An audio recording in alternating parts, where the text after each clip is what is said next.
Hiroshima நாகசாக்கில விழுந்த 2 atomic பாம்புமே எந்த அளவுக்கு அழிவு ஏற்படுத்துச்சுன்னு நம்ம எல்லாருக்குமே தெரியும். பட் அப்படிப்பட்ட அட்டாமிக் பாம்புல இருந்தே ஒருத்தர் தப்பிச்சிருக்காரு. அதுவும் 2 வாட்டி. யார் அந்த லக்கி பர்சன் பார்த்துடலாமா? So this is a video of the man who survived 2 atomic bombs. இது 1945 29 வயசு இன்ஜினியர் ஹிரோஷிமால ஒர்க் பண்ணிட்டு இருக்காரு. அவருடைய பெயர் தான் சுட்டோமு யாமகுச்சி.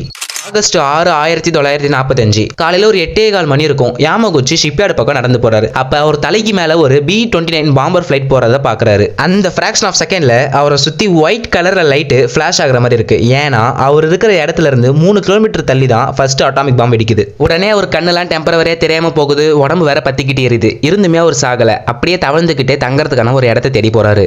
அப்புறம் யாமகுச்சி எப்படியோ நாகசாக்கில இருக்க அவருடைய வீட்டுக்கும் போயிடுறாரு. வீட்டுக்கு போயிட்டு அவருடைய ஃபேமிலி கிட்ட நடந்தது எல்லாமே சொல்றாரு. 3 நாள் கழிச்சு, அதாவது ஆகஸ்ட் 9 1945 யாமகுச்சி நடந்தது எல்லாத்தையுமே அவருடைய பாஸ் கிட்ட சொல்லிட்டு இருக்கும்போது அவங்களுக்காக இன்னொரு ஷாக்குமே காத்துக்கிட்டு இருந்தது. அது என்னன்னு பார்த்தாக்கா அந்த செகண்ட் அட்டாமிக் பாம்புமே அவருக்கு பக்கத்துல தான் வெடிக்குது. அது வெடிச்ச அந்த ஷாக் வேவ்ல அவரோட ஆஃபீஸ்ல இருக்க எல்லா ஜன்னலுமே இந்த வாட்டியுமே யாமகுச்சி பலத்த காயத்துடன் உயிர் பிழைத்து விட்டார். கொஞ்சம் வருஷம் கழிச்சு அந்த ரேடியேஷன்ஸ்னால அவர் உடம்புல ஏகப்பட்ட பிரச்சனை வந்தது. இருந்துமே தலைவர் 93 வயசு வரைக்குமே உயிர் வாழ்ந்தாப்புல. ஜப்பான் இவரை 2 அட்டாமிக் பாம்புல இருந்துமே தப்பிச்ச ஒரே ஆள்னு ரெகக்னைஸும் பண்றாங்க.